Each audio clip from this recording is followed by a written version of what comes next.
I have known Johnny Winters for about 17 years, and I have never ceased to be amazed at his talent. He's genuinely a funny, funny man. And he has his own television show syndicated around the country. And on April 6th, he will be up at the Sahara Tahoe. Would you welcome, please, Jonathan Winters.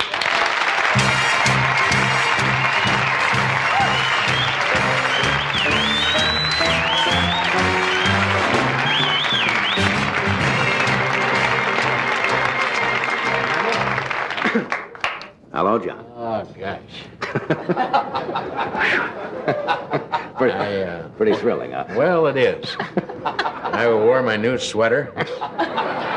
New for me. It was in a fire sale, and I grabbed it up.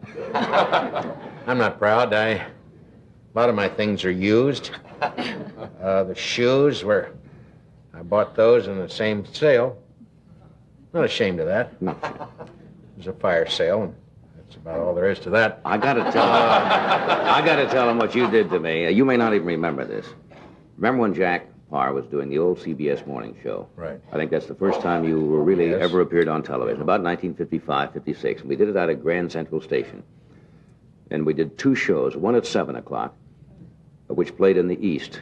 And then at 8 o'clock, the Midwest and West would join the network. And then you had to go back and repeat the first hour of the show live for the West Coast again. And I'd met you the first time then. And I was back there filling in for Robert Q. Lewis on a daytime show. And you called me at a hotel once. You won't remember this at all. There are a lot of things. But I remember that. I know there are many things you have done. I don't remember. That are a little dim. My mind has failed me a number of times. But on this particular thing, I was staying at a little cheap hotel back there. A real cheap hotel. Yes, right. And I got this call one day. And it was from you, although I didn't know it at the time. And I was just finishing up the show. I said, Johnny Carson? I said, yes. He says, Mr. Weldon, I'm with J. Walter Thompson, advertising agency in here in New York. My ears, just the whole scalp went up. And he says, we are doing some commercials for the Buick Company. I remember it so well. And he says, we'd like you to be our spokesman. And, of course, there's $2,000 in it and a new Buick. And right then, $1 would have been, didn't have any money. And I knew that you knew that I had to go back to California. I had to come back and do a show I was doing, and I wouldn't be there. So I started to do, little disclaimers like, I'd love to do it, Mr. Weldon, and then you started getting nasty. Just a little bit. Well, look, what do you mean you can't do it? That's the trouble with you California guys. You come into town, give you a job, and you don't want to stay. And then you got really angry. And I'm practically dying. And I could have killed you at that time. And then he says, that's Johnny Winters. And I could see the Buick just flying away. And I'd already spent the $2,000 on the house driving the car. You did little cutie things, didn't you? Well, I still call guys up, and I still answer the phone as different people. I love to do that. One of my favorite stories, I love to, maybe, be an old person, and someone will say, hello, is Jonathan Winters there? And I'll say, no, the boy is in the basement. He's combing the kitty. Say, well, who's this? Well, just an old man who wanders around his house. And a lot of times you get odd reactions from people together. But one of my favorite stories was, I've told it before, but it is a fun story. Several years ago, a number of years ago, I'd gone back to Ohio to see my mother and my stepfather and several relatives.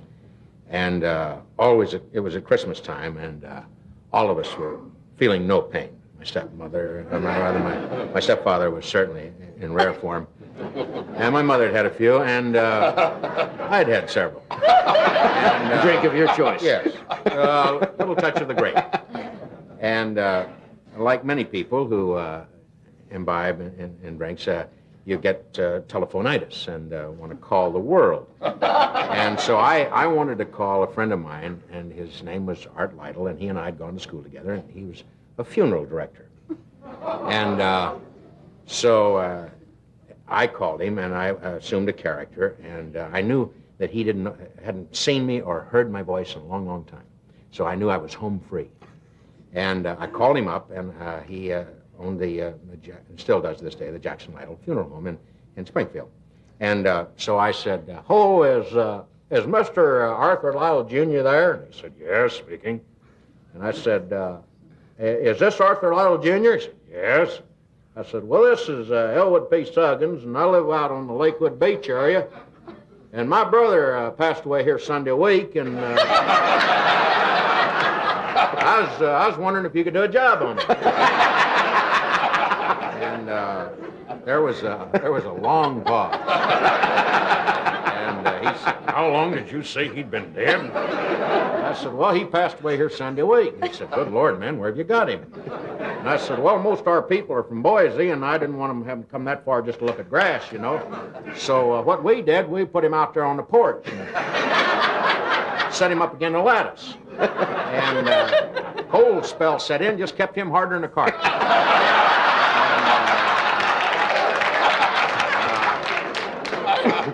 However, the other day, sun come out, and he commenced to get fleshy. And his face dropped a little bit. And but I tell you, Mr. Lytle, even in death, there's humor. My eldest boy, Lamar Jean, twisted the deceased hand around and put a softball in it. Well, Lytle lit into me. He said, "Good heavens, I've never heard anything like this." So then of course, I broke in. I said, "Well, it's Johnny Winters," and he said a few things. Those are some of the little things that I... What is the wildest thing you've ever done? The wildest thing? Yeah, that you remember.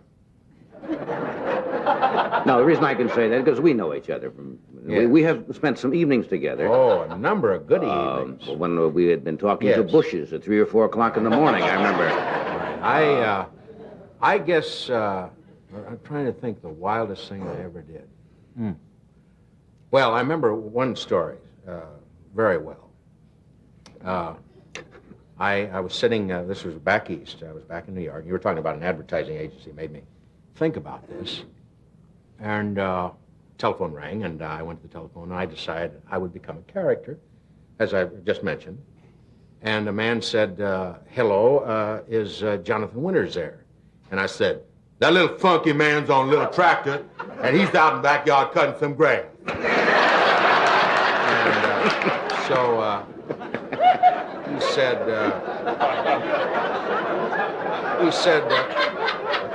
"Who's this?" And I said, "This is Sam." "Who are you?"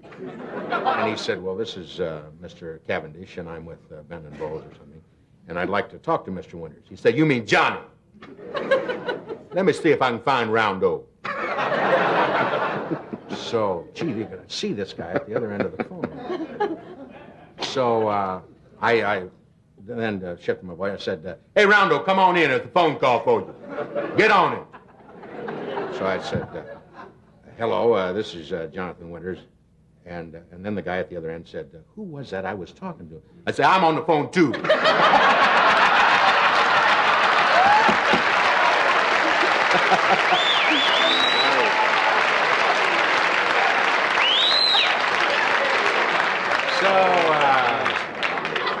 It's fun to do these little voices. Yes. Upset a few people. Here's Ed to tell you about a great new opportunity to try one of the most remarkable vacuum cleaners ever made.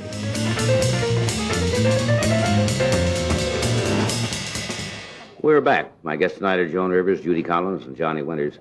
Your syndicated show has been renewed, I hear, and you're going to do something else on CBS? Yeah, We can mention that. I hope we can. Of course. Because the networks, they can stand that, I think. I always know there's a little friction, you know, between the three, but what the heck, they're all making a lot of bread. I start doing my little show. It's a half hour, and it will start on CBS here in Los Angeles, 7:30 to 8, around the middle of April. I don't have the exact date. I hope it'll be around the middle of April. That's what they promised me that. And then I'm going back east to New York on Monday, and it'll be back there. It's already in Philadelphia, in your hometown, Big Ed. Yes. And I was discharged, you know, in Philadelphia. Very good. Yeah. Fellow Marine. Fellow Marine. That's right, you were I was in a the Marines. corporal. He was a colonel. Yes, that's right. I remember. Yeah, there's an awful lot of difference there. Rarely do you guys mingle with the enlisted guys, right? Right, kid? You didn't like the service, if I remember. We sat around talking about that several nights. No, I got along fairly well in the service. No. I was always disturbed because I didn't know where I was. And unless you're an officer, you see, you're not clued in. And you're not given the top papers, which I felt I should have had at least one or two papers. And I kept asking questions, which is always trouble. Running up to a captain, or a colonel like yourself and saying, "Where are we, sir?" "None of your business. Move out." And I was always moving out. I was frightened a great deal of the time. I was frightened of the guys. I didn't understand a lot of them. They didn't understand me. I was kidding all the time, I'd be in grandma 1 minute. And, "Hi, honey," That would, a lot of guys didn't understand. That would shake up a barracks late and at night. I turned, yes. I'll never forget, to a bird colonel, and did a voice on him, which I'll never forget. And I said, "Oh, sir, what is your name?"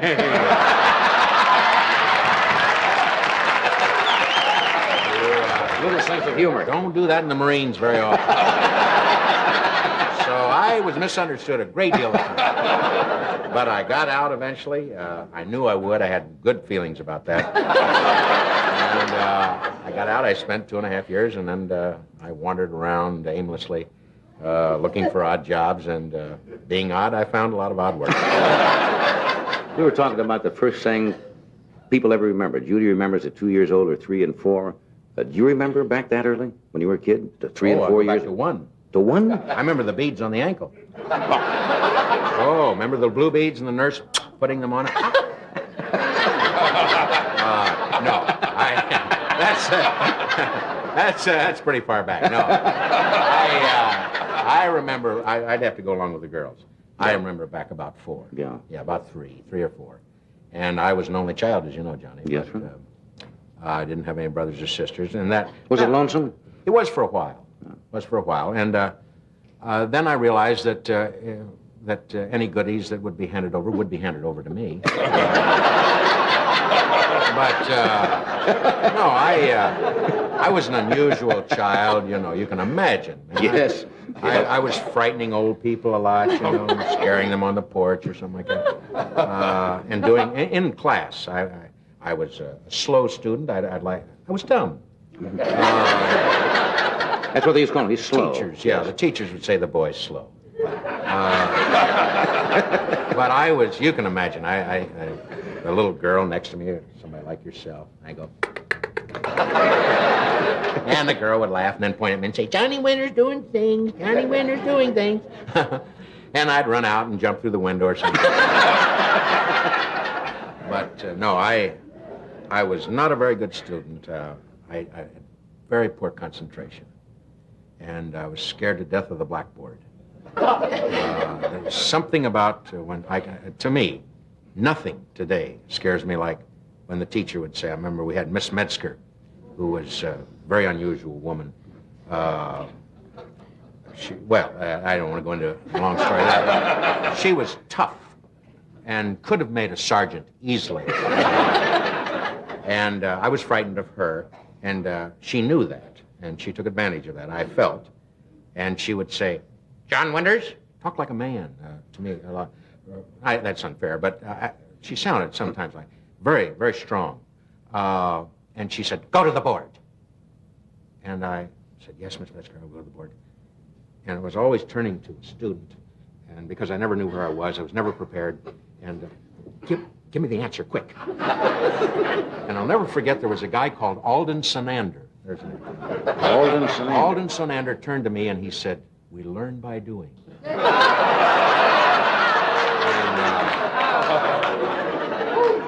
I killed him at recess.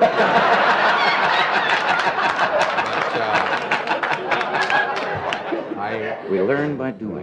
There's always one of those. There's always one of those guys. Yes. And bless his heart, he was a very bright student. He was the brightest guy in our class. I always remember that. He was pages and pages ahead of everybody.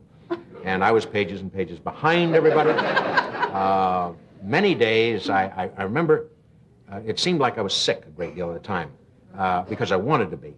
And on warm, sunny days, I always had a cold. And Mother, I shouldn't go.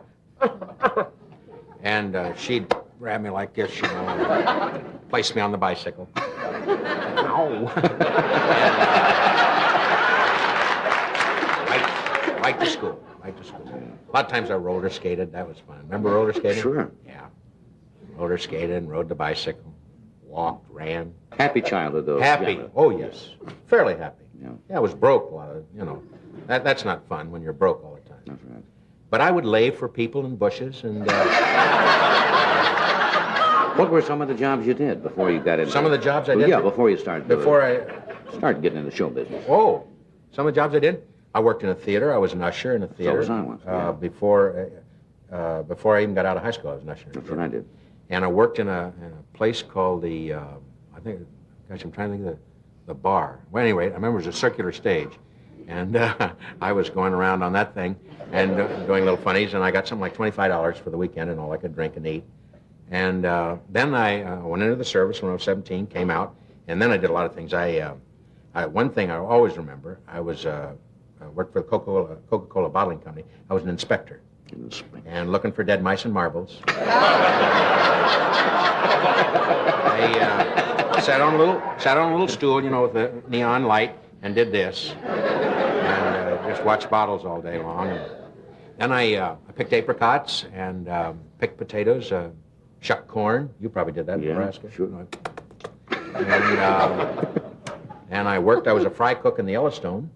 Yellowstone Park? Oh yeah, in the Yellowstone National Park, and worked 9 o'clock at night till 5 in the morning, cooking steaks and hamburgers and just little short order things. You've done a lot of things. For the what do they call them? I can never remember the guys. Park attendants. Rangers. Yes. Yeah. That kept people from the bears and things. But I did a lot of kooky. I think most of us have done odd, weird things, unusual jobs. We have to do something here? What are you doing here now? Well, we're going to sell a little something. Oh, good. And then Dr. Stillman will come out and... Dr. Stillman will come out and help us. So we can use it.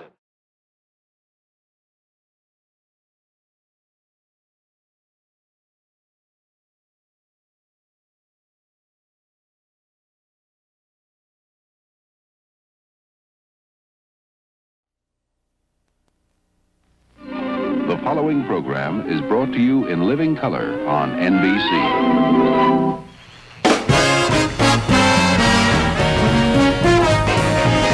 From Hollywood, this is Ed McMahon, along with Doc Severinsen of the NBC Orchestra, inviting you to join Johnny and his guests, Sammy Davis Jr., Diane Keaton, Freddie Prinze, and Irma Bombeck. And now, here's Johnny.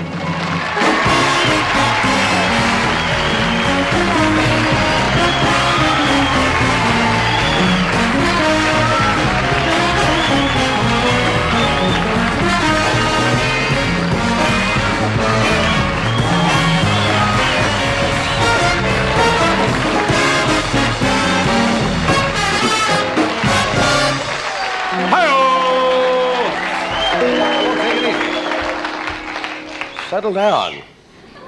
I'm Johnny Carson, not the Exxon Tiger. Kind of fidgety tonight, aren't they? Yes. You're not used to wearing long underwear, are you? This is a good group. I was listening Great to you crowd, backstage. yes. Got your lips puckered and everything. You want a kiss or you been siphoning gas? How about that? Boy, that'll set you free, that outfit. You look like an endangered species. Too endangered. What is that? What is that mixture? Never mind that. I got a whip and a chair that go with this outfit. What is that, mimeograph rabbit or something, or what? Leopard. That's not real, though. Of course not. Tell them it's not real, because you're not supposed to do that anymore, right? No. But that's real tiger on the bottom. Say it's that. It's not real. No, it's not real. Okay. Because there are not many left. No. Not many of him left, either. Well, the news has been terrible lately. Yeah. People are depressed, so tonight I'm not going to do any jokes about Watergate. I'm not going to do any jokes about the energy crisis. I'm not going to do any jokes about gas rationing or inflation. So good night. There's nothing left. I thought I heard you introduce Tommy before Yes. the show. I never know when Tommy's with us. He's with us. Neither do we. Neither do you? Tom, I make jokes about Tommy. Tommy is just not a... How should I phrase it? Outgoing? A born loser. Yeah. You know what he did today? He shaved with one of those two-track razors, and both blades missed the whisker. Boy, that's, Well, what else is, If I sound a little, nasal tonight, I'm fighting a cold, so forgive me. I've got a head full of cotton. You're in? Did you take your pill again? Yeah. Oh. Strange pill. Supposed to dry you up. It dries everything. I haven't gone. It'll be a week Sunday. Do you know when's the date for daylight savings time? Not set. Could be before the first of the year. Well, I think before this month is out, we're going to go back on daylight saving times. 1 more hour of daylight. That's kind of nice, isn't it? Great, I love it. That'll give us an extra hour to look for our stolen bicycles. Did you read that you know who's really affected by the energy crisis? We haven't talked about? The farmers. They have had to turn off their electric milking machines. And now they're turning the cows on by hand again. Just like you know, they find that they're getting more milk now that they're emotionally involved. That's true. Well, let's see. It's not easy to find things in the news that are much fun. The auto industry, as you know, is having all kinds of troubles. I guess GM has cut back. Ford has cut back. Nobody wants to buy big cars anymore. That may be one of the great things that comes out of this whole thing, you know.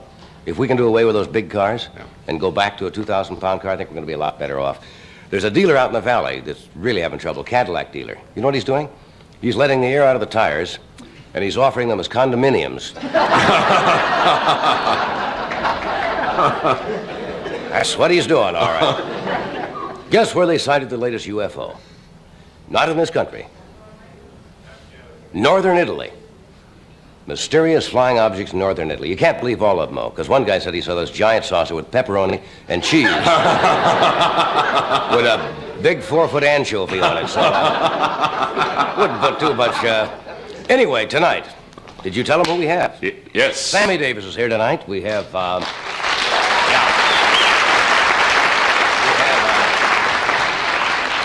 Diane Keaton, who's a strange young lady, most talented. A new young comedian. We're always looking for new young comedy people. Freddie Prinz is with us tonight, his first time on The Tonight Show. And a fascinating, charming lady, Irma Bombeck, who writes a syndicated column around the country. She's a journalist, an author, and she's just charming. So what else do we have? We doing something else? That's it. That's enough. Are there any questions? Never get any questions. Beg your pardon? When are you off? You want to open your big mouth, right? Ask for questions. I had to ask for a question. I get a hostile lady. When are you on? I'm getting sick of you. I'm not going to ask that anymore. We'll be right back.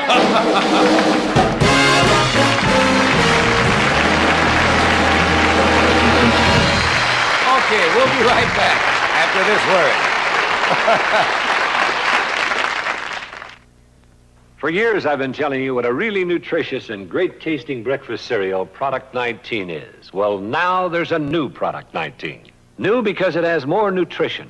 So much more that it's now classified as a multivitamin and iron supplement cereal with 100% of the U.S. recommended daily allowances for 10 vitamins and iron. All that nutrition in great-tasting flakes. Enjoy the multivitamin and iron supplement cereal. Kellogg's new Product 19. Take a good look at your wood paneling. Looks dull and faded. Well, Scott's Liquid Gold was specially formulated for wood paneling that has been dried out by heat, air conditioning, and sunlight. It's not a cover-up, but goes down below the surface to restore and preserve the natural beauty of fine wood.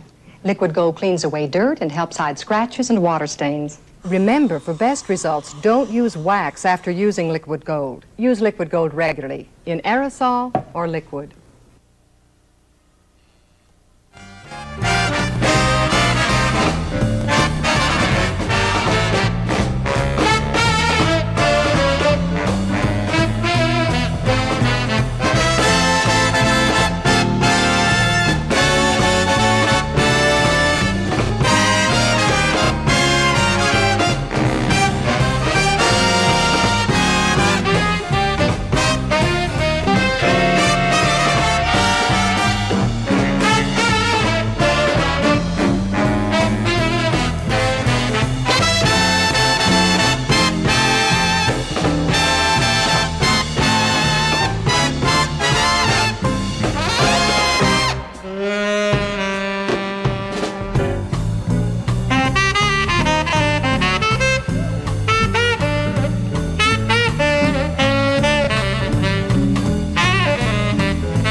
is going to happen one night. What's going to happen one night? One night I'm going to wear my green suit. I went out and ordered a green suit, but I haven't had the courage to wear it yet.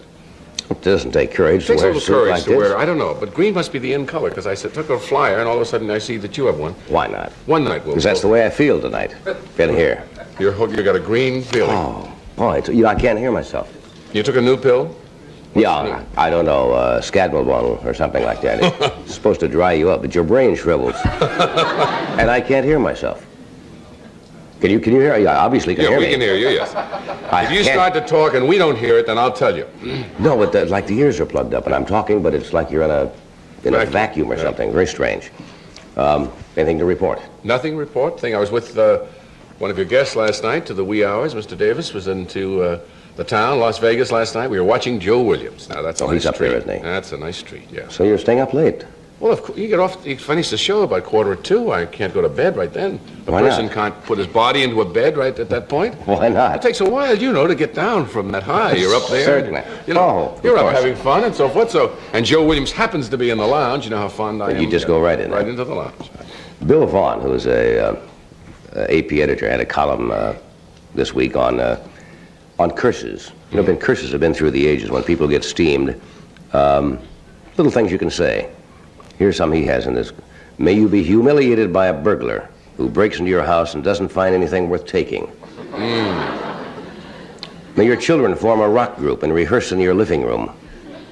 These are mild now. That's why I'm reading these mild ones. May you be drafted by the Houston Oilers.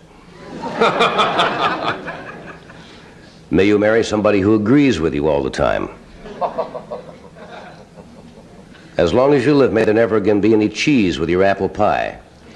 See, those are mild curses, but I like it. But what I like about it is amazing in one article how you could cover all the possible curses that you could ever have. I mean, that one article, that little piece of paper says everything in the world you could say about curses. Well, Mr. Vaughn has the right idea, but unfortunately he is not aware. I'm sure he's aware of all the things that are going on today. Right. With inflation and blackouts and food strikes we have out mean here. there are other curses? Government problems. We need more fitting, more violent curses that you can It's a say. shame we don't have any here. Yes, we do, Oh, we right do? here. Oh, I see. There's a time to live, a time to die, Yes. a time to sow, a time to reap, and a time to get steamed. Right. So, here's some curses for 1973. Right. May you swell up from the waist down.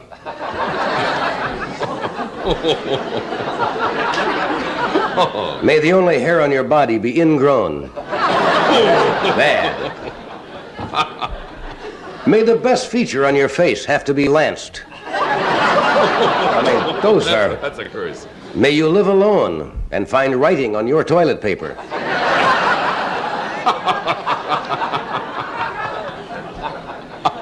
May your hat size go from 6 7/8 to 10 1/8 by sundown.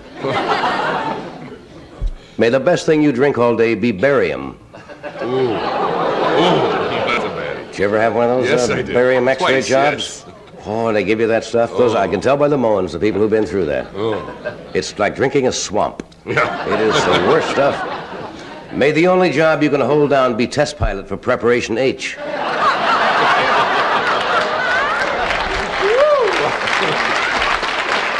That's a violent curse. May you turn down your thermostat to 68 at night and the next morning have to be chipped out of your water bed.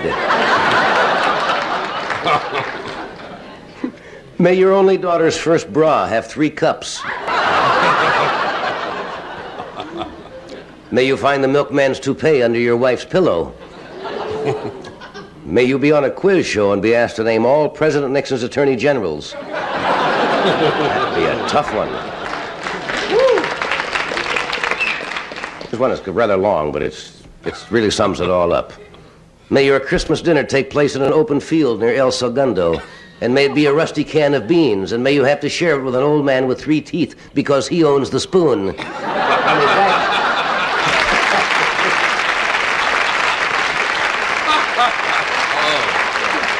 That says it. That says it The all. abomination of desolation. Tonight, as I mentioned, we have Diane Keaton with us. We have Sammy Davis. We have Freddie Prinze. We have Miss Irma Bombeck. Mrs. Bombeck, I believe it is. And we'll do this first. Word about J. Slacks, and we shall return. Today, men's fashion offers so much variety, it's difficult to know what's the right look for you. But in the new Jamar Slack fashion collection, we think you'll agree there's plenty there that's just your style. Take Jamar's patterns and colors, for instance. Not too sure you can wear a plaid? Jamar has one for you in its fashion collection. Want a solid, but with some zing? Jamar introduces 49 new shades created just for fall. Now let's look at Jamar's cut, starting with a deep cuff and a balanced flare, to the new welded pocket and tunnel belt loops, all in your choice of poly knits, stretch wovens, or wool. And now you can top it off with a Jamar sport coat, perfectly tailored in the Jamar tradition. They look great, feel great, just like Jamar slacks. Your nearest fine men's or department store will be glad to show you their Jamar fashion collection. And remember, Jamar slacks and Jamar sport coats are made by people who care, for people who care. Jamar Ruby Incorporated, Michigan City, Indiana.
My first guest has been with us, I would suppose, about a half a dozen times, and she's rather shy, very unique and charming, and she is about to open in a motion picture called Sleeper, which is by Woody Allen.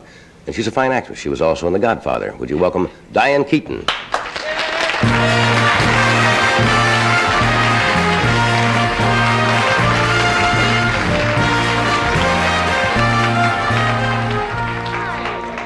No, I was going to give you a little kiss on the cheek, and I said, no, I won't do that because I have a little bit of a... Oh, I'm sorry. Well, that's one of those things. Yeah, that's life, huh? Yeah. I get about one cold a year is all. One? I've been very lucky. Yeah? I can't remember the last time, and it just shows up, and that's it. Well, I'm glad it only happens once a year. Too bad at Christmas, right? Yeah, it's bad time Yeah, of year. well, you know, that's life again. No, that's my gift for being lousy, I guess, the rest of the year. No, there's a new strain, isn't there, coming in, the flu the doctors are worried about or something? Like the one they had the London flu one year and then the Asian flu. And... Oh, I don't know. Yeah. I should, but I don't. Well, I didn't mean it was a rhetorical question anyway. Yeah, well, I'm sure it's true. Yeah. How's your health? My health, I feel pretty good. I'm doing all right. Yeah. You ever been sick at all? Did you ever get sick? Yeah, I used to as a youth. I had asthma. You know, it's one of those ones. Oh, that's murder. Yeah. Oh, it is. It's awful. I mean, it's really awful. Did you just grow out of it or what? Yeah, I grew out of it, yeah. And then I got something else, you know? Well, what'd you get? Neurotic. Neurotic? No, come on. No. Would you rather have asthma or be neurotic? Well, absolutely. At least for asthma, they can send you to Arizona. For neurotic, I don't know where they send you. Yeah, there's no cure. Hollywood, I guess. That's right. Just become a real enormous monster, yeah. When did you first think you were neurotic? Well, yeah. Well, I would say, long time ago. I would say it could even be in junior high. I had inklings that I was not doomed for the best of all life. Yeah, you know? But things are going good. We haven't seen you for a long time. What have you been doing? Oh, that's right. Well, I did these. You've been gone longer than I thought. Yes. So much has happened. There's something buzz running her. There's a little gnat. These things happen. No, I was, I've been around. I live in New York. And I know you've been around, Diane. I know that. Not that way. No. But, no, I did those movies. You know, You did Sleeper. I did Sleeper with Woody, and then I just finished doing The Godfather with those guys. You know? Is that The Godfather Revisited or Godfather 2? It's The Godfather 2, yeah. So I'm through, but... You still play the same I played, character that you played in the I first? play another one. Yeah? Yeah, I played the same one, yeah. Yeah. Yeah. I'm married to the same guy and all that. Yeah, you were married to Pacino, Al Pacino in yeah. the picture, right? Yeah. Was it as much fun making this one as it was the first one? Well, yeah, it was a lot of fun. No, it was fun. Lots of fun thing happened during the making of the picture, it I was suppose. just fabulous. Fun, lots of fun. Yeah. But I'm as articulate as ever, can't you? No, it just takes a little while for you to open up. I think you want to. The wanting is there. No, I don't know. Hey, I don't know if I do want to. Yeah. I mean, don't you think I'd be better if I wanted to? Don't you think that I'd be much more articulate if I really wanted to be more articulate?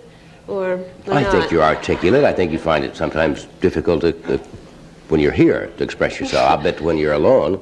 When I'm... No, I meant not on television. Sitting in a room with somebody else. You find conversation easy? Oh, yeah, me and my cats all the time, We You just and your have cats. many, many serious conversations, yeah. How many cats do you have? Two. Two. Yeah. Two.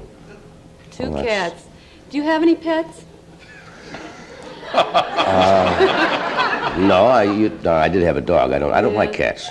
Yeah, I don't... Sorry, it's all right I'm with sorry, me. I America. can Now, you're not understand supposed to say that. No, that's okay. But I do not don't like see why- cats. You don't Because have to. cats, you can't... Cats are so damn independent. Yeah. You know, when I Yeah. feed an animal, human being or any kind of an animal, and I want to say, come here, animal, I want that animal to come here. I mean, that's all. Or do a backflip, and I want the animal to do a backflip into the wastebasket, or do something. But cats just sit there and lie on the television or the radiator where it's warm, and they don't do anything. They just look at you. Yeah. They don't give you any affection. You try to pet a cat, they scratch you half of the time, right? Mine did. See what I mean? Right away. They turn on you fast. Well, do you travel with your cats? I have to. I mean, what else can I do? I can't leave them in the apartment for 3 months. Why not? No, I mean, of course you can't. No, a little humor there, America. No, I didn't mean that. Of course you wouldn't do that to an animal. Well, how about the neighbors? The neighbors. Hey, they. I don't know who my neighbors are. Oh, well, that's no good then. I'm in this apartment building, and I don't. Can't you put them in a? Don't they have these kennels? Oh no, I couldn't do that. No. I don't know. I just. So you travel with them? Just bring them in that kitty carrying case, and Wherever you watch go? them. Yes. Can you carry cats aboard an airplane? Yeah. It's an enormous hassle because so. Yes, you can. The answer is yes. Well, that's all I was looking for. You can carry the cats aboard an airplane. Yes. Right. Yes. Well, they don't like that, though, I guess. They aren't thrilled, They aren't just absolutely pleased to see you with two cats. And the thing is, I always have a big bag, and you have to put them under your seat, and they hate it, and they have a tendency to throw up and do other wonderful little things that people in front of you don't enjoy. Oh, I can understand that. Too much. Why don't you get rid of them? If they're... I can't get rid of them. Are you attached to them, really? Oh, yeah, I happen to be attached to them. I'm one of, I have that, I've turned into one of those women, Yeah. Those... You can end up one of those old ladies that keeps 400 right. cats in the 400 house. cats and no relationships, just a lot of animals, and no human beings, just very, very insane, What are their locked names? up in a room. Their names are Bill and Blanche. Bill and Blanche. Sounds like a very good name for a cat. And Blanche is exactly like Blanche Dubois. I mean, In she's totally Streetcar insane. Named Desire? Yes. Yeah. And Bill is your average cat. He's your average cat, gray. Are these, I don't know much about, are they purebred, like, the Siamese, or God. are these just cats? They are very cat-like. No, they're just nothing. They're your ugly, cats. Did somebody leave them on your... One This is the way people used to get rid of cats, They put them on Yeah. people's doorsteps, or they just leave them. Well, that didn't exactly happen to me, but Oh. something maybe similar. Like I picked them up at the pound, like that. That's not quite the same. No, actually, it's not quite the same. That means you have to go get them, otherwise somebody left them. That's a lot different. You see. You said it was similar. No, I know what you mean. Yeah, sure, right. Well, I tell you, this is swell. Yeah. Well, what else? So what else has been happening? Now, you've done the two just movies? Everything. I mean, it's just been grand. Yeah? No, nothing. I I just have to ferret this out. You just make me work a little bit when I talk with you, that's all. No, I want to tell you something. Now, I'll tell you something. Okay. I saw you in real life just the other day. That's right. Listen, Johnny, are you sure you're not hearing any of this? You can't hear any of this? I thought I heard she said you just saw me in real life. I did. You were in Saks Fifth Avenue, and it was just the most incredible thing. It was just, you know, there you were with your wife, I assume. I think it was your wife. I don't know. Yes, that was my wife. Yeah, and I guess you were there Christmas shopping like any other human being. It was. No, I was just dropping off some cats, actually. Yes, I was there. Why didn't you come over and say hi? Oh, I couldn't do that. Why not? Oh, no, shoot. I would never do that, you know. But I did take a good look at you, and I said, that's him. That's that guy. That's that Well, woman. you've seen me a dozen times. You've been here. I know, but I wouldn't approach you in the, you know, in a store. I mean, that would be sort of like, oh, well, hi, yeah, hi. Well, certainly wouldn't have bothered me. No? Oh, Not well, a bit. that's nice. Yeah, okay. We're going to take a break, and we're coming right back. I thought you were leaving. I'm working on you, Diane. It's going to take a little time. We try hard.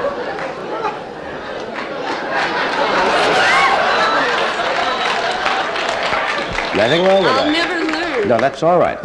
We'll be right back after this message from one of our sponsors. Oh, life. Times sure have changed. Why, when your mother was a little girl, she learned to fry chicken in a pan. Oh, with a lot of trouble. But it sure tasted good. Papa, to fry chicken this evenly, I'd have to fry different parts separately with different frying times. That's what Banquet does. Oh, no doubt banquet chicken is good, but somehow just not the same. You're so right, Papa. Thank goodness for Banquet. Say, lady, if you don't mind my asking, what's that great perfume you're wearing? Intimate by Revlon. Pardon me, what's that great perfume you're wearing? Intimate by Revlon. Excuse me, what's that great perfume you're wearing? Intimate by Revlon. The fragrance people notice. What's that great perfume you're wearing? Intimate by Revlon. Beautiful.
We've returned. We're talking with Diane Keaton. You know, people who've seen you on the show have come up and asked me, and they said, what kind of a gal? She seems, is she putting you on and so forth? I said, no. I says, that's just, you're just like you really are.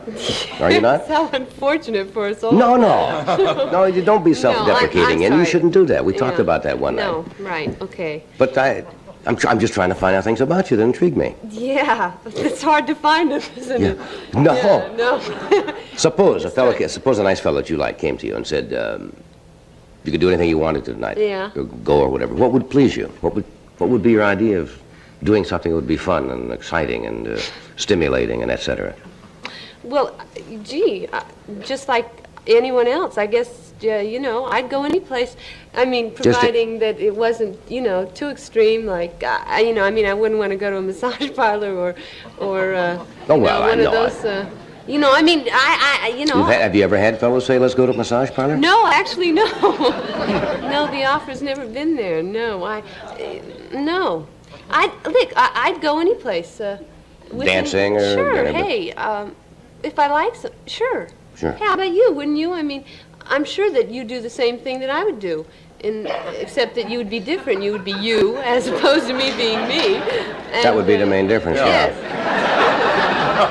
You would dance and perhaps eat a few things, like, say, a steak, or, right. You know, and I, too, would eat a steak. Yeah, Yeah, so that's about it. I mean... Another night shot to hell, yes. Yeah, I'm a real winner, I tell you. Well, yeah. Are you currently going? Well, I don't like to sound like a fan magazine interview, but are you currently going with anyone? Or? I'm currently not going with anyone. I'm currently preoccupied with my cats and, you know, a few friends. Yeah. But no, I'm not going with anyone. Yeah. No. Mm-mm. Well, there's nothing wrong with that. It doesn't mean that girls always have to, you know, settle down and get married. Don't you get tired of people asking that? Yeah. How come you're not married, you know? Yeah. Not too many people have asked me that. But I guess yeah. Hey, I'm not preoccupied with it right now. Yeah. It's been a rather interesting year in that, you know, I've been going around a lot and doing those things. I've been working more than I have for... What kind of a girl do you play in this Woody Allen picture? Woody's one of my favorite people. He's most talented. Yeah, He's a fine writer. He is, isn't he? He's great. Yeah. I really like him. I think he's really good. Yeah, he It's is. it's really great because it's I play a real jerk, and it's something. I mean, it's something that I can really identify with. You know, very easily. I mean, it was so easy for me to just become that monster. I mean, that sort of, you know, that sort of spoiled brat was very easy for me to do. And it was really fun. It was very flamboyant, you know, and Woody also is a jerk, so it was very easy to be two jerks together in a movie. Do you have brothers and sisters? I sure do, yeah. I really like them, too. I'm very close to my family. Yeah. What do they do? Are any of them... Well, my sister Dory is an artist. She's studying art, and my brother Randy he works for my father. Hey, and my sister Robin. I mean, I'm telling you this stuff, and it's all really uninteresting. But I really like them. And my sister Robin is married. That's nice. And my mother and father are married. Good. Good old-fashioned principles there. That's right. And solid I stock. have 2 Grammys. And I have all those same things that you know, I have all that stuff. And I like it a lot. That's good. You like to sing now, don't you? You seem to feel more comfortable sometimes when you're singing. Yeah, oh boy. I guess it's something that, I won't even try to explain it, yeah. I feel more comfortable. Did we have to know anything about the song you're going to do for us? Because I know you have to leave earlier tonight. Yeah, I really thank you. It's a real famous song. Everybody knows it. A famous song? Yeah, so... Okay, now here's one of a famous songs. Famous song. You want to get over there and get set? And, Yeah. All right.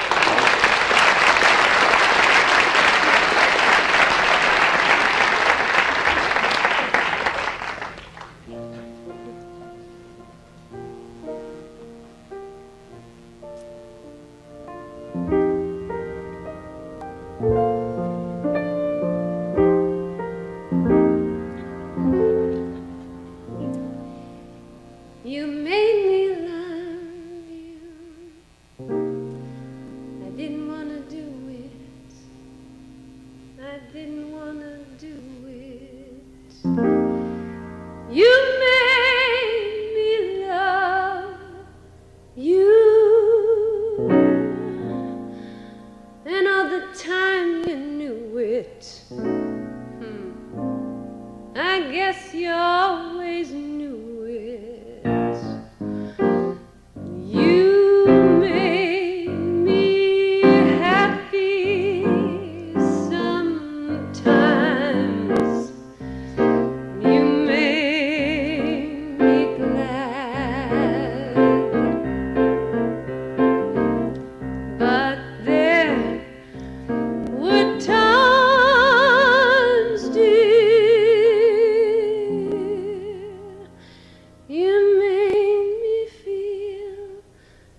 is something. She does things like that. She has a very vulnerable quality about her, you know. So damn honest. It's so wonderful. That's her. Yeah. That's I her. love She's her. completely honest. I think she great. really feels that way. Yeah. And she gets up there and does something almost a cappella like that. Every word It's- means something. It's got It's a nice sweet to see quality. that. She's fun.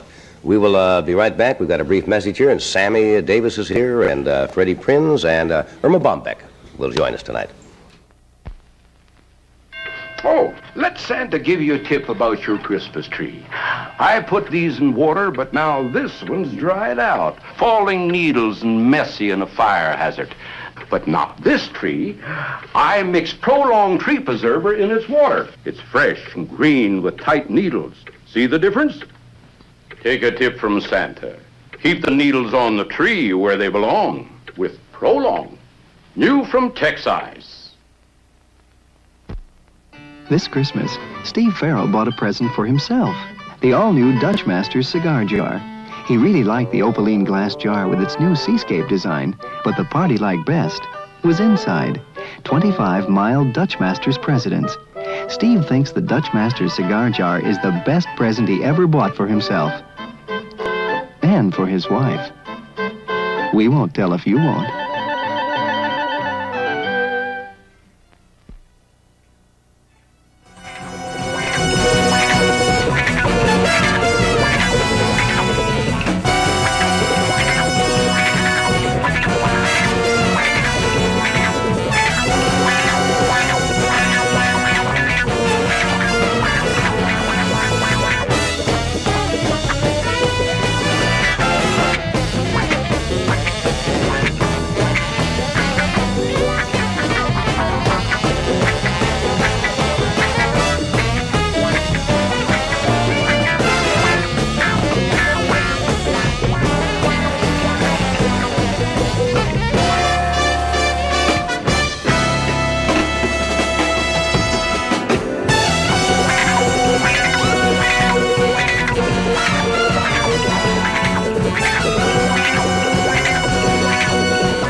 You don't have to say too much about Sammy Davis. Everyone who's ever watched him knows what a tremendous performer he is. He's a good friend also.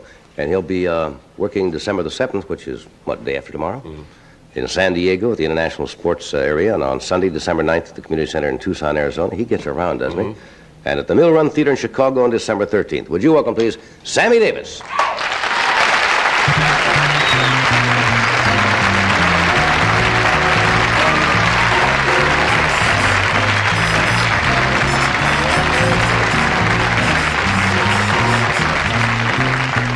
In the still of the night,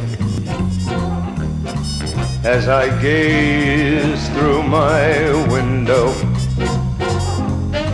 at the moon in its flight, my thoughts all stray to you. In the still of the night, as I lay without slumber, oh, the times without number, darling, when I say to you, do you love me as I love you? Are you my life to be, my dream come true? Or will this dream of mine fade out of sight like the moon growing dim on the rim of the hill in the chill still of the night?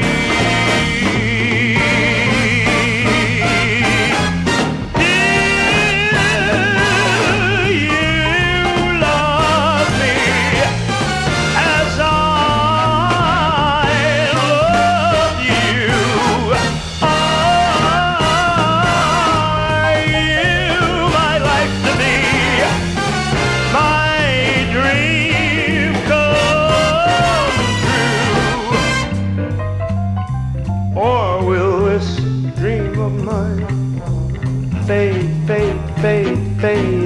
a sight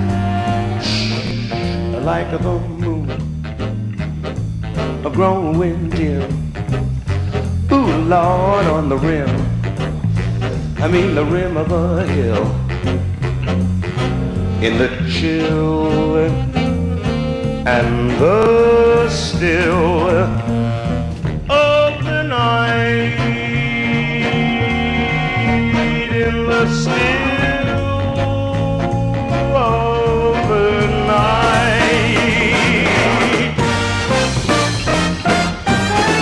Shoo-wee-doot-and-doot, soo-wee-doot-and-doot.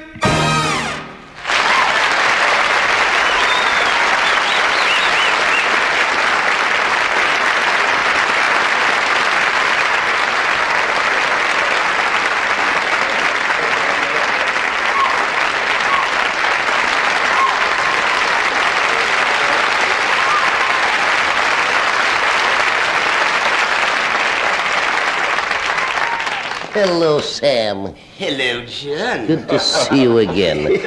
Were you out with McMahon the other night? I was with him last night. He is doing, along with Miss Carr, a yeoman's job at our hotel. He's breaking it up. That's good. I really mean it, man. The comments, because now that I'm an owner, you dig what I'm saying? That's what I hear, yes. Yes. My boss. He said to me last night, I got to tell you what he did. I'm sitting in the place, now I'm the vice president, for those of you nice folks who may not be aware of it. I happen to be legitimately licensed by the Nevada Gaming License Commission, which you got to get a clean bill of health and all that jazz. But I'm very honored. I'm the first black man to ever be so honored. I have 8 points at the Tropicana Hotel, and currently appearing at the Tropicana Hotel is Miss Vicky Carr and my man and my brother, Mr. Ed McMahon. And they're breaking it up. So I'm sitting now, we're after the show, we're in the lounge, and Ed calls over one of the waitresses and says, "It's a little warm in here. Tell him to turn it down a little bit. There's an energy crisis going on." And the woman said, "Yes, Mr. McMahon." I went, "Wait a minute, I'm a vice president. Don't you want to check with me?" She didn't even say nothing to me. You went and turned down the... And she went and turned it down, man. That was it. Now, you know he big. Yeah. What she doesn't realize is that Ed carries his own warming energy with him all the time. To him, Admiral Perry could turn the igloo down. What does he know? Why, it's hot. Everybody else could be freezing to death. But I thought it was just wild because those people in Vegas, as you know, if they don't really dig you the hell, they won't do nothing. They were all around him. Everybody digs him. Yeah, that's great. So I thank you. I thank you for Nice for doing great business along with Vicky, and I thank you for being the friend that you are. And you do a good act. Thank you. You know, it's not just a lot of stuff. No, I didn't mean to be rude, but that almost slipped out, and I didn't mean that. Yes, I did mean it. You can't say it on television. But most people say, well, what is Ed McMahon going to do? You have to see him wherever he is, then you'll see what he does, because it's a good working act. I really mean that, man. Don't you have anything nice to say about me? You work the other hotel, John. What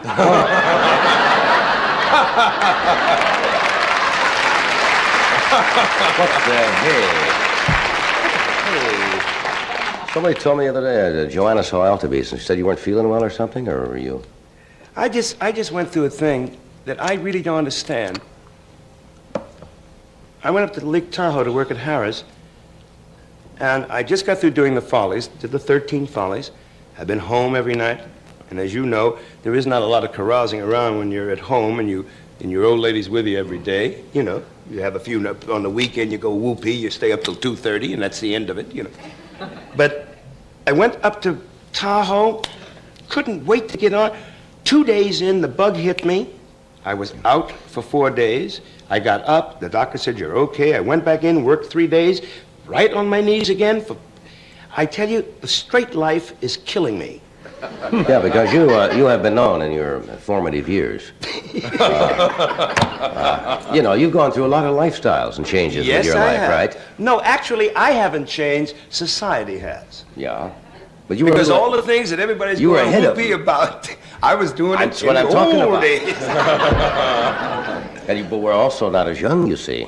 That's it. Ever think of that? That's what the doctor told me. So I came back, when I left Does Tahoe, that come as a great shock? It always does to me when some doctor tells me, because I figure I feel as good as I did when I was 20 or 25. In fact, it's a lot of ways I feel better mentally and physically. Yes. And I'll go out and try to do something, and he says, what do you mean you played 6 sets of tennis? I said, I'm a little tired. And he says, well, you played for what? I said, 4 hours. And he said, how old are you? And I said, I'm 48. And he says, well, you're not supposed to do that. Yeah. And then all of a sudden comes as a great shock. The doctor told me, my doctor said to me, Jerry Blackford said, it's an old, he says, I tell you what you got, Sam. It's called too many candles on the cake. Yeah.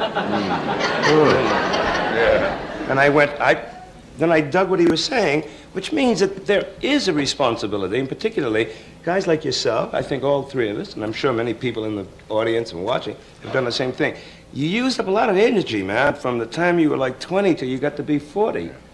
And now some of that's got to get paid back somewhere along the line. You can't do it all. You remember the old days when you used to say, I bet I can stay up longer than you can? Yeah, right.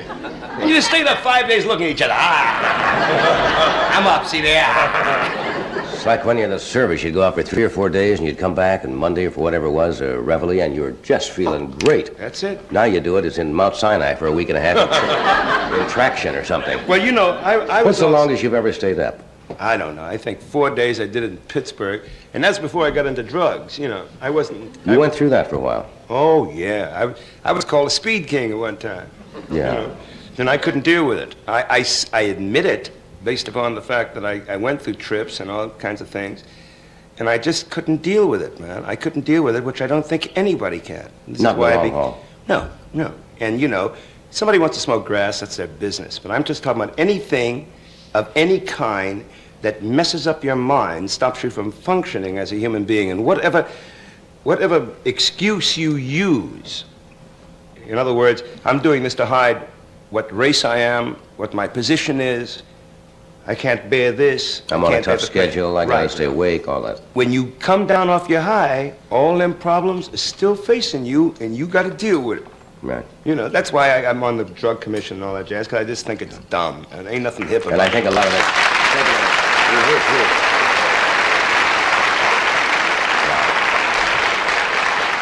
I hope we've seen, and some doctors seem to feel that maybe we've seen that kind of peak in the last few years, and the kids are finally getting hip, you know, because it takes their own peer group to tell them.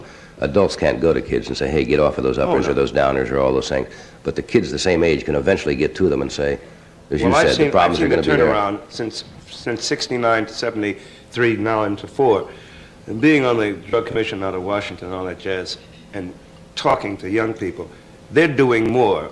And the only thing that really gripes me now is that, and I'm talking about kids, I can't go into the ghetto and talk to my own young brothers and sisters, because they don't want to listen to me. They don't want to listen to anyone that they consider jive or jamp or, hey man, he's bourgeois, he don't know. Yeah. But when their own people who live and deal with the problem within the community does it, then that's where it's heavy. And if you can deal with it on that level and help those young brothers and sisters, whether they be black or white, to do their thing within the community, that's where it's important. Because they don't need nobody coming. They don't want me to come into Watts or to Bedford-Stuyvesant telling them, listen, and I'm sitting here with all these rings on going, I don't think you should deal in drugs, you know. They don't want to hear that, man.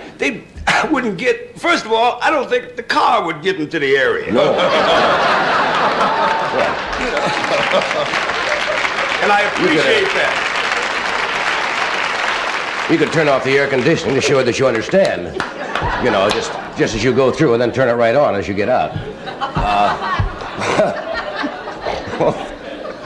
Yeah, we're getting too old for that. No, wait a minute. But the important part is that what is your contribution going to be? What is yours going to be? What is mine going to be in terms of my commitment to my people? So you say, well, what I believe in is this. How can I best help? And if a brother says to you, whether he be black or white, says, give me the money, let me explain it to him, where it came from. Don't you show up.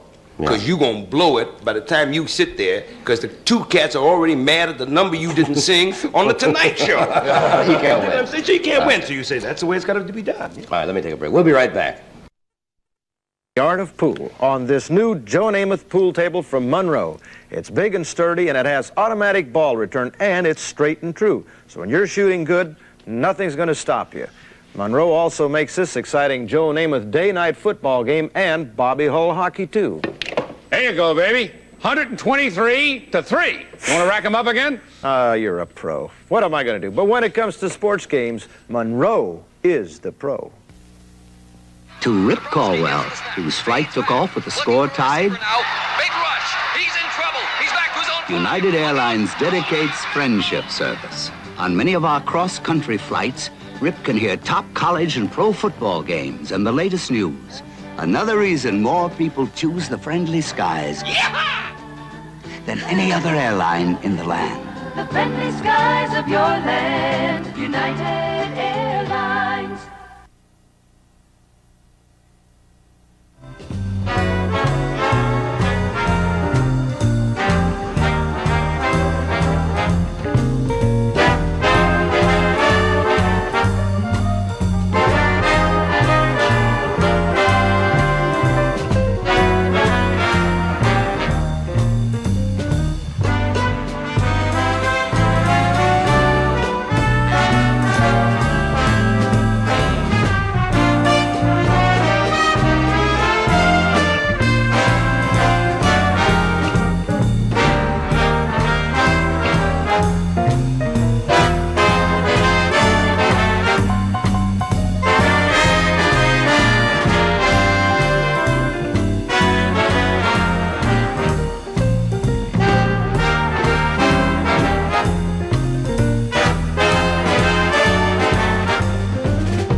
A long time. Long time. Huh? It's Johnny Brown. I forgot to mention one thing, that when I was talking about the trop, I'm very happy that I'm getting a lot of your family there, even though you're not coming. Ed's there now, and Doc comes in with Ann Margaret. It follows, Follows Ed on the 12th. We're looking forward to you, Sir Doctor. Yeah, he's great. Bring your horn if you can. What do you feel in the mood? You feel in the mood of doing anything? You want to chat? You want to sing? You want to dance? You want to what a cookout? It doesn't matter to me. Whatever you want to do. I would just like to say, can I say something before I go into the singing? Sure.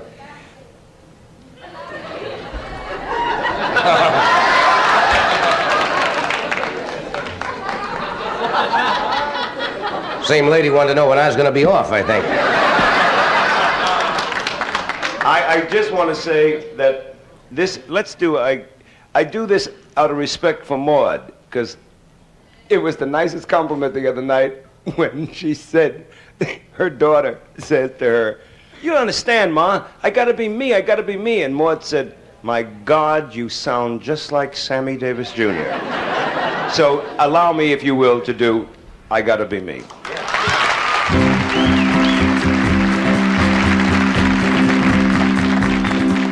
Whether I'm right or whether I'm wrong, whether I find a place in this world or never belong, I gotta be me.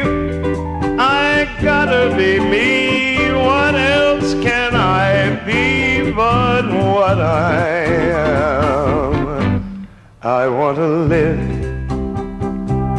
not merely survive, and I won't give up this dream of life that keeps me alive. I gotta be me, I gotta be me.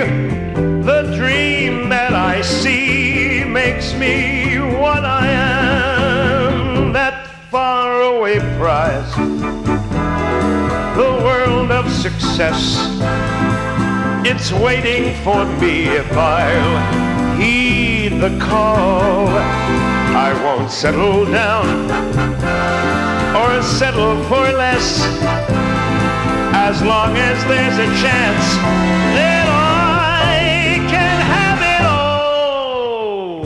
I'll go it alone if that's how it must be. I can't be right for somebody else if I'm not right for me. I gotta be me, and I gotta be free, daring to try to do it or die.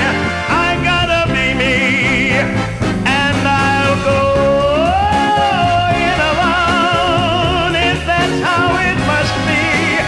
I can't be right for somebody else if I'm not right for me. I gotta be free, and I'm gonna be free, daring to try to do it or die. I gotta be me.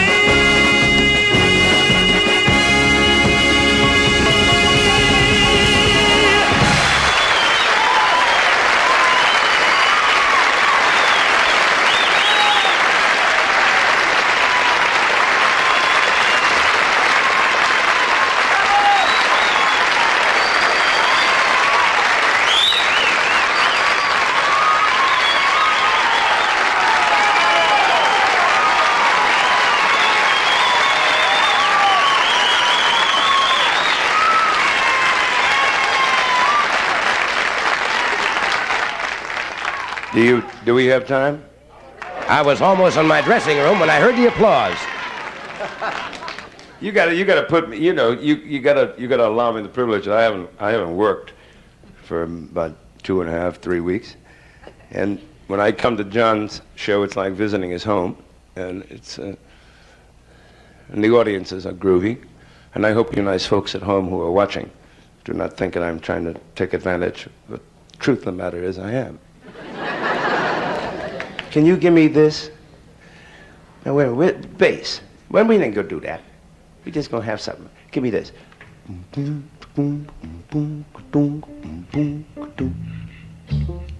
Pick your own key and do it.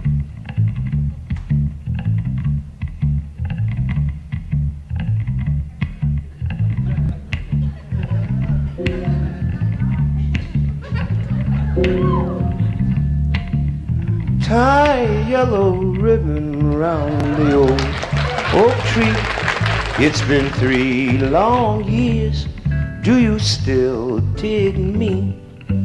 If I don't see no ribbon round the old oak tree, then I'll stay on the bus. Forget about us. Put the blame on me. If I don't see a ribbon round the old oak tree.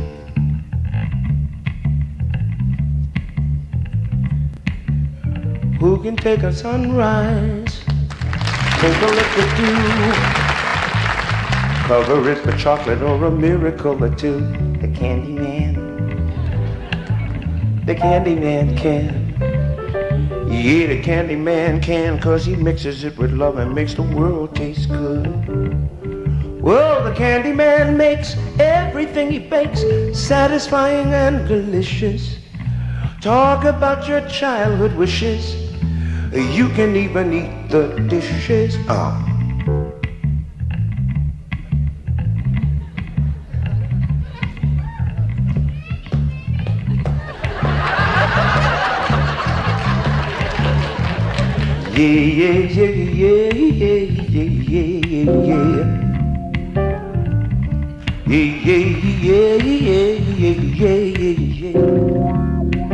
Do you get the feeling? Yes, I do. Do you get the feeling through and through? Wow!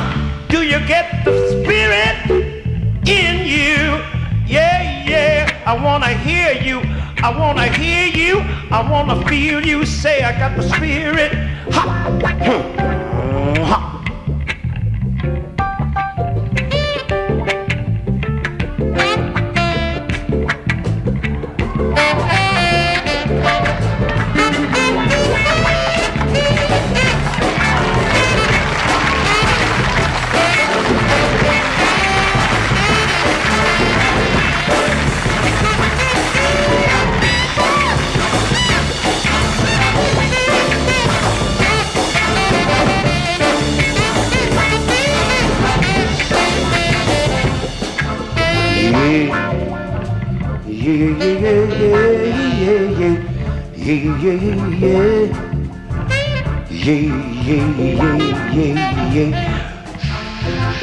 Don't you think conga ching ching coca chong conga chong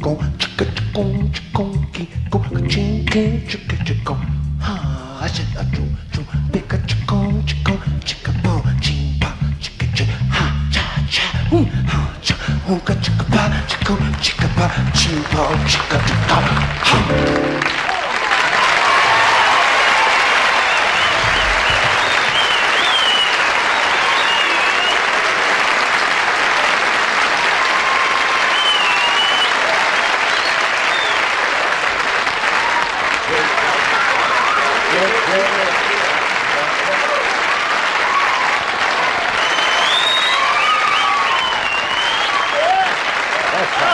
You have fun. That's such fun to do. Hey, that's great. That's great. Thank you, Doc. Thanks the gentlemen in the orchestra. Of course, my man George Rose. Thanks, Thanks George. all the time. We'll take a break. We're coming right back.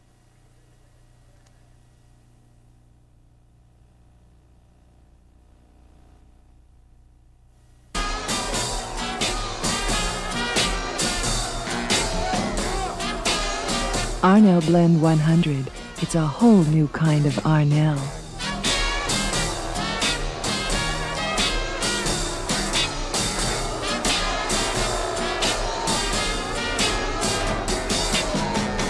Arnell Blend 100, an easy care fabric that feels like fine cotton.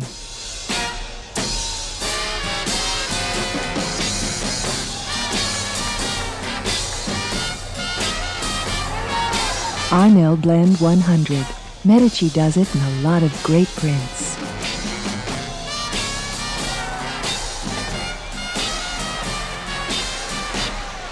You can never get enough of them.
Shame to stop that.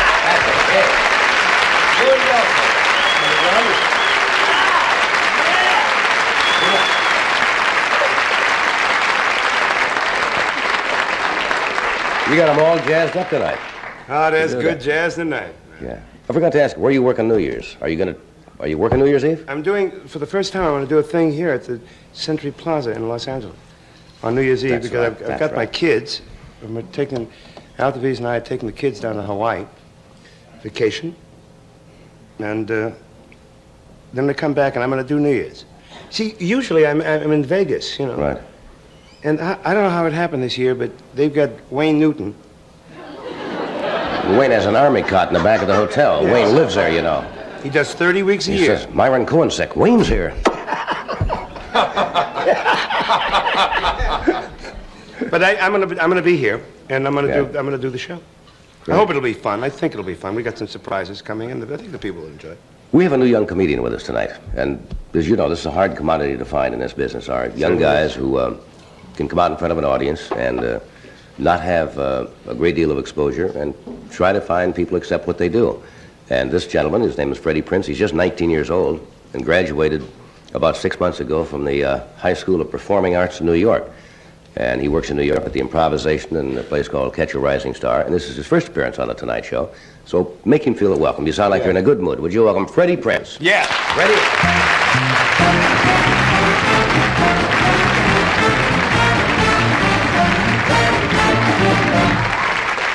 Thank you very much. I'm from New York, and it's a weird town because it's a melting pot. We have all kind of people, even Armenian midgets, you know.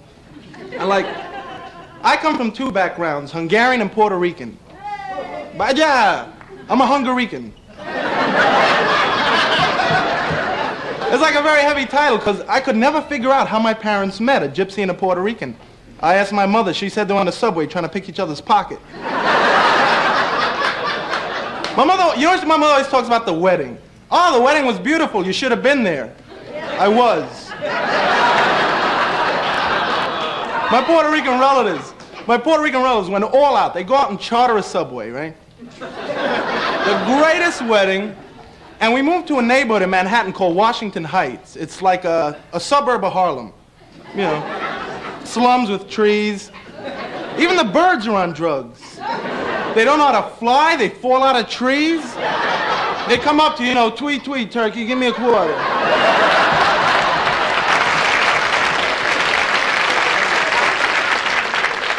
Really, the rats wear sneakers and dungarees, you know? Never understand. I like roaches, though. Because you step on a roach, you hear them snap, but as soon as you lift your foot, they run like hell.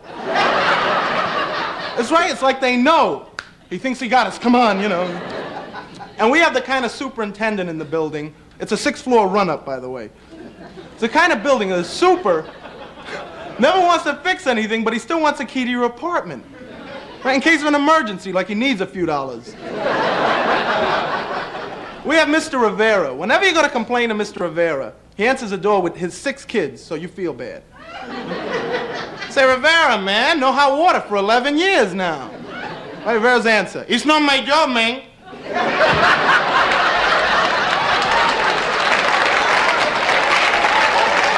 Don't bother me with your trolling. I don't speak English. Boom, slams the door. And gives the people the wrong impression of Puerto Ricans. Most people think all we do is stand on street corners going, hey, baby.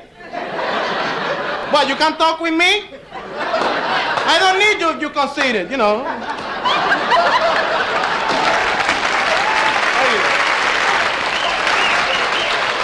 But, that's not true. You see us in department stores, too. You know, not only street corners, in department stores you see us, why'd you back, man, with the clothes rack, you know. My neighbor is crazy. It's just like that. Like, for instance, you cannot own a yellow car in Washington Heights. I tried it. I had a yellow car, stopped for a red light, a guy jumps in. 84th Street. The hell you mean you ain't a cab? I'll stick you up anyway. What do you think about that? So I bought myself a Puerto Rican mobile. It's a 64 Chevy.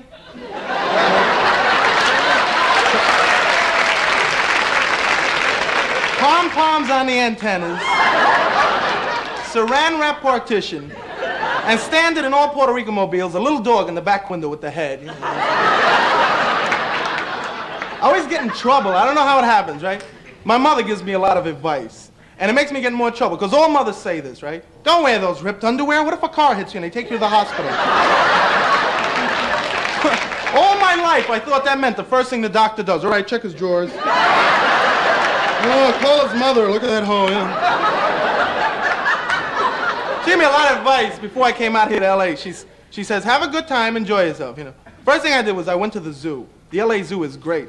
But I understand the sign in the monkey house says, please do not annoy the monkeys. What, are they busy? How do you get on a monkey's nerves? Right? Hey, Chimp, King Kong was a fruit. What do you think about that? Doesn't happen. You know who really annoys me? That pervert, Mr. Whipple. The Charmin commercial, you ever see that? I saw that commercial in Spanish in Puerto Rico. He goes, ladies, no squeezy, squeezy with the Charmin. Ay, Dios mío, Charmin, I love you, te quiero tanto. What do you mean, don't squeeze the Charmin? I squeeze you, get out of here. And if they can have that, why can't they have a Puerto Rican astronaut? Right, being Puerto Rican, that annoys me. I wrote to the proper authorities. I said, why isn't there a Puerto Rican astronaut? I get a letter back. What are you, kidding? All the way to the moon, you blow the horn, play the radio.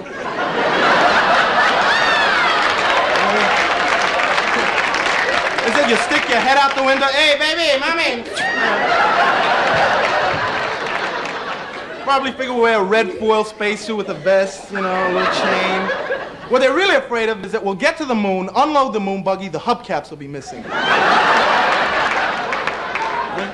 And I was wondering, if they can have that, they can have a Puerto Rican president. And man, if there was a Puerto Rican president and he got in trouble, how would he pass the buck? It's not my job, man.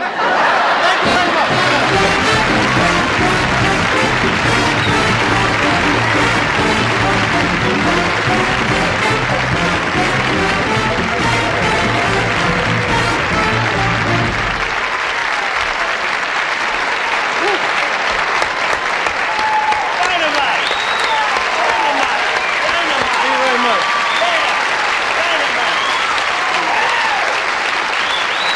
Great. Wow. Oh, man. Amen, huh? This is something. There's no greater thrill for me personally to have somebody come out here who's unknown and stand up in front of an audience and absolutely wipe them out the first appearance coast to coast. That's great. Thank you.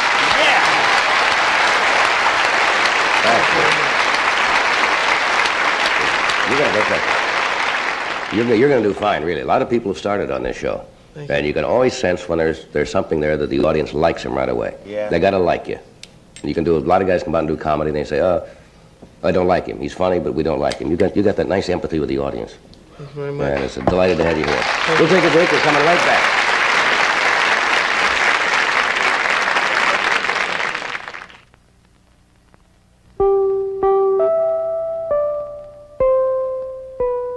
Lady Kenmore dishwasher. Gives you freedom from scraping, freedom from pre-rinsing, because it has 2 hot water jets that scour dishes and a stainless steel pulverizer for soft food waste. We call Sears Lady Kenmore the Freedom Maker, because it gives you freedom to do more important things. In a world where everyone's taller than he is, Fisher-Price creates a world where everyone's smaller. The Fisher-Price Play Family Village. There's a theater, a rooftop restaurant, a barber shop, a mailman to deliver the mail. And of course, there's a village fireman. Then, after a busy day, our Play Family Village pulls in its sidewalks for the night and goes to sleep.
welcome back to our all-minority review tonight. What did you say your mother said before you came out here to ask? My mother said, she said to me, ask Johnny Carson if there's really water in the cup. Water, coffee in the cup. Coffee. Yeah, it's really great to have you score. This is your first, you said you've done a few other things. You worked the Playboy Club, and you did a show back in New York. But you've got it in your mind, that's what you want to do for a living now, huh? This is it. That's great. Who writes your material, may I ask? Me so far. Keep it that way. You're good. You can do that. That's a big help. But we thought since everything is swinging so well tonight, and Louis is sitting in, Louis Belson with our orchestra tonight, and we thought we might let the band cook for a while. You got something there? We have a Louis Belson original composition entitled Space and Home. Space and Home? Right. Go. Right.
Louis Belson. Thank you, boys. We'll be back after this word. Now there's a line of top quality audio products priced for everyone from Superscope. Take it from a guy who really knows. Superscope Stereo is one fantastic stereo buy. It's from the same company that brings you famous Marantz stereo. Yet, it's priced for every budget-minded music lover. Discover the quality line of Superscope stereo and 4-channel receivers, compacts, tape decks, and speaker systems. Really smart stereo shoppers don't give a toot for anything but Superscope stereo. One picture and a Superscope cassette recorder can make it happen all over again. Fill your glasses with champagne. The love and happiness for years to come. Pictures just aren't enough. Get a budget price Superscope cassette recorder with a built-in condenser microphone today. And keep tomorrow forever.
Hey, this has been a crazy night.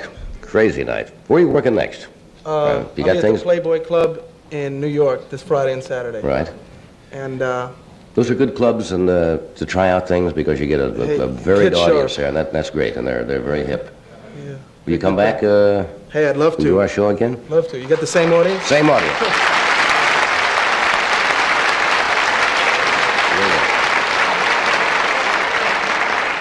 Before we go tonight, I have to apologize to Mrs. Irma Bombeck, who has a fascinating book. She's because we ran a little long tonight, and she will be back with us.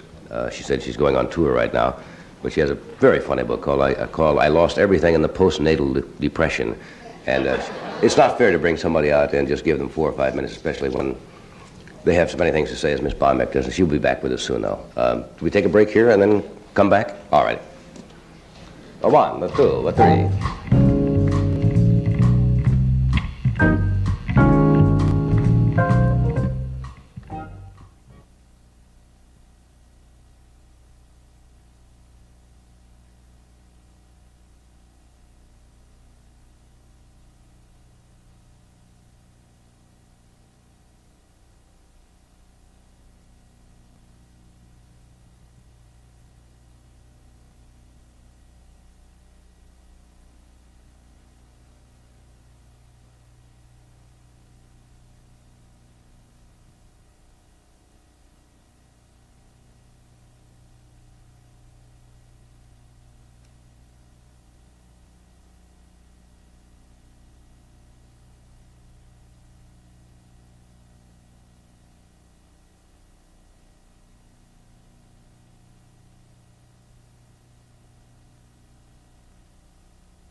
Haven't we said goodnight before?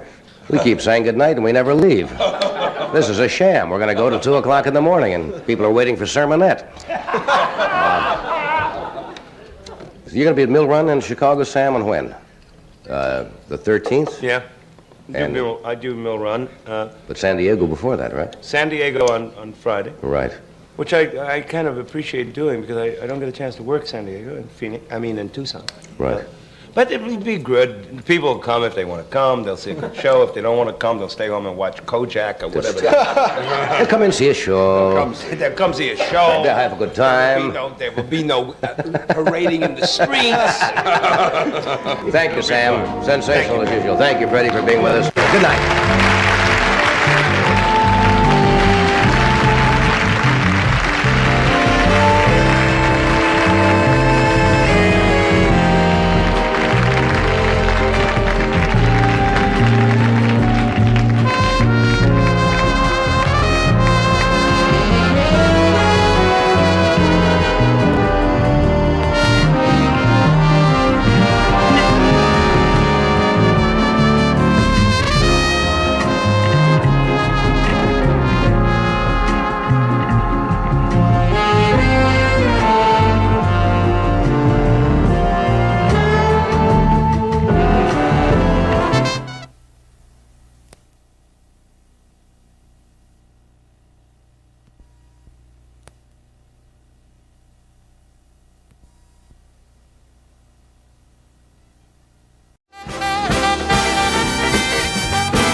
Okay, we are back. George Carlin's here tonight. George Carlin has had a tremendous influence on a lot of the newer comedians because he is unique in his style. And he appears in the recent movie Prince of Tides.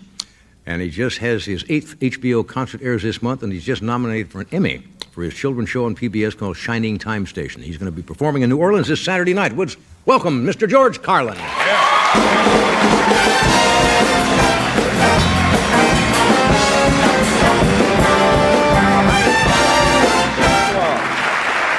Thank you all. Thank you all. Thank you very much. Good to see everybody. This is my last Tonight Show with Johnny Carson, and this is my 105th Tonight Show. By no means, certainly not a record. A lot of people are up around 200, I understand, but 105 of them. And I always did a stand-up, didn't I, Johnny? Always did a stand-up. None of that, let's sit right down and, talk about my goat's operation or something. 6 minutes per monologue, a total of 10.5 hours, standing here or in New York in the same spot. And that's a lot of time. I could have had sex 3 or 4 times during that. But it is good to be here. And this is the first time doing the show without any pressure at all of hoping they'll invite me back.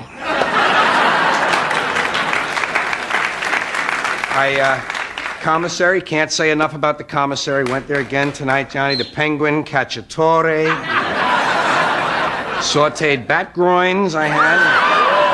Very good, very good. And the diced loon.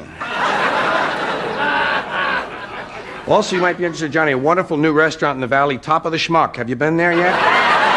Yes, well, it's a big 15-story statue of a schmuck, and the restaurant is in the Hat Band. You might want to drop in. Really a good place. You have to forgive me, I'm a little nervous tonight. I only started recently shaving my legs. And boy, that takes a lot of foam, doesn't it? And the aftershave, whoa. Well, I'm not feeling completely well. I was traveling in Pennsylvania recently, and I was beaten up. Oh, you're from Pennsylvania. I was beaten up by a buggy full of Amish people. I'm not expecting it. Anyway, working on a nice new investment of mine, a roach spray. It doesn't kill the roaches, but it fills them with self-doubt as to whether or not they're in the right house.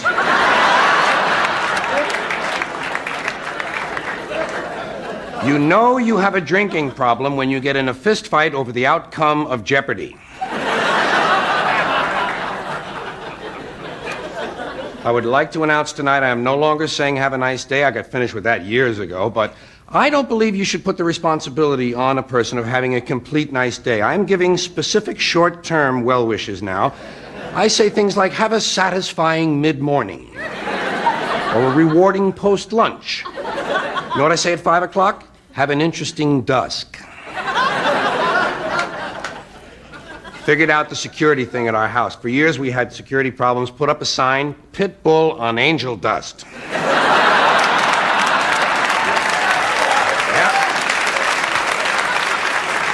And nobody has come by except 2 guys on angel dust, actually. And as long as we're talking about signs, you know that sign, severe tire damage, do not back up? Well, when you're going through there forward, don't you worry a little anyway? Maybe they didn't get it right. Maybe a guy on drugs installed the spikes. Or maybe you're on drugs. And you're hoping you're going forward. Am I backing up? Well, let me take a look at the spikes. Oh, can't see them. Better back up a little.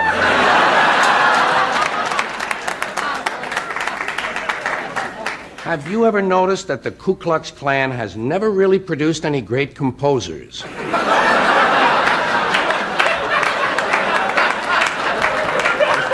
Just an observation. You know what kind of surgery you never hear about? Nose enhancement. See, many of these are not intended to be funny. Many of these, in honor of my last Tonight Show with Johnny Carson, are just observations. I'm hoping that they lower the drinking age. I just want to see a sign in a bar that says, you must be 11 and prove it. Some people think of the glass as half full. Some people think of the glass as half empty.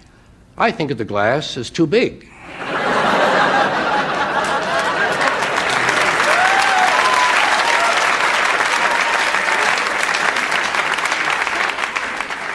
If you fall asleep in a house where there is an adult woman present, when you wake up, you will have a blanket on you.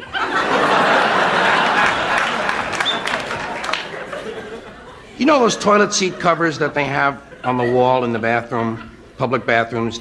They come in packages of 250. Someone had to decide that. Another one of those interesting observations.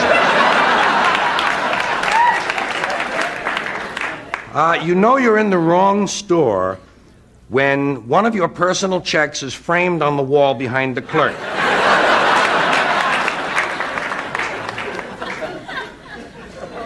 Do you think it's more immoral to kill a 300-pound person or 2 150-pound persons?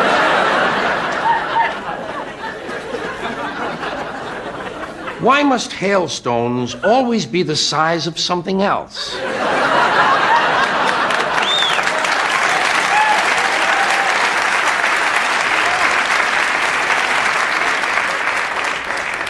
Names are very important. I think the Second World War would have been a lot easier if his name had been Slim Hitler.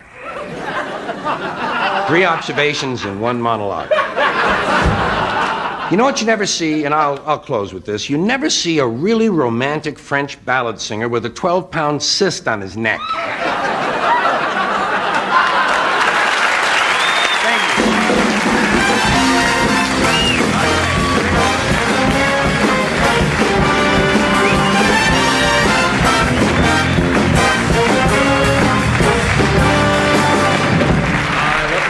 Love to see you work.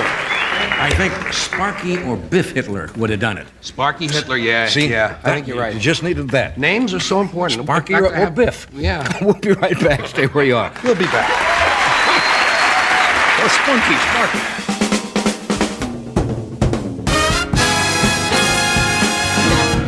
We're back with George Carlin. Indeed we are, friends. Congratulations on that. That's nice.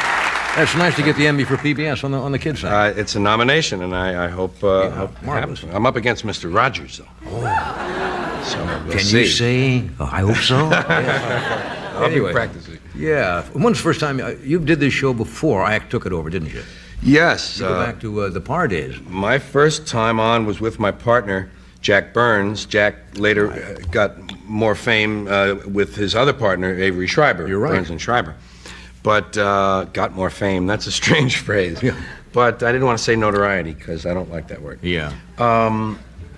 Yeah, you know what? Dreams come true. Dreams come true. Jack and I were still in radio in Fort Worth. Right. And we wanted to be nightclub comedians. And he was the nighttime newsman, and I was the disc jockey from 7 to midnight. And afterwards, we would go home, we would turn on the TV, watch the Jack Parr show, and then we would fantasize doing mock interviews as what we would say if we were on there.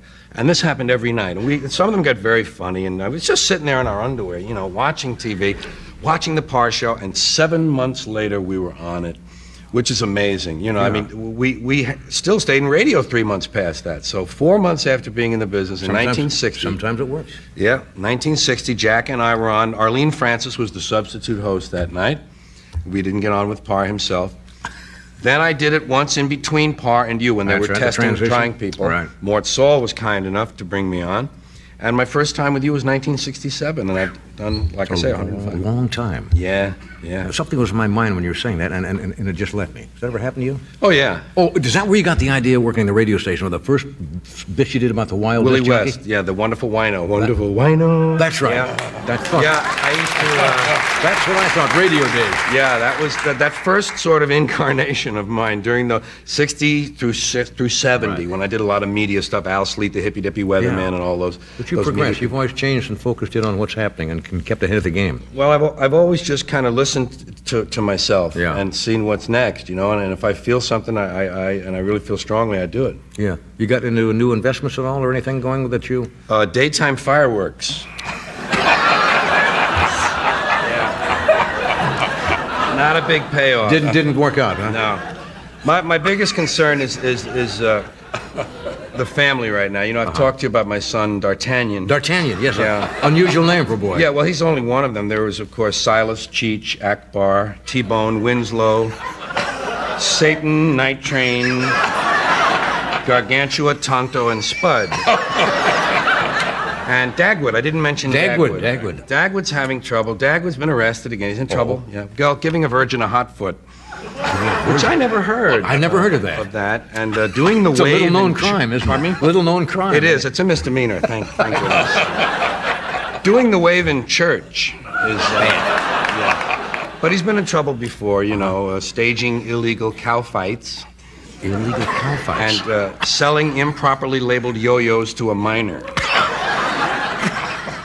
But he had it tough when he Troublesome was a kid. kid, yeah. We were in a tough neighborhood. You've heard of Hell's Kitchen? Yes. Well, this was in the suburbs, a Hell's Breakfast Nook. Yeah, and he had a little dog and didn't want to call it Spot. You know what he called it? No. Stain. Stain. I've got to cut away. Okay. I'm kidding. Not that I want you to stop, but we'll be right back.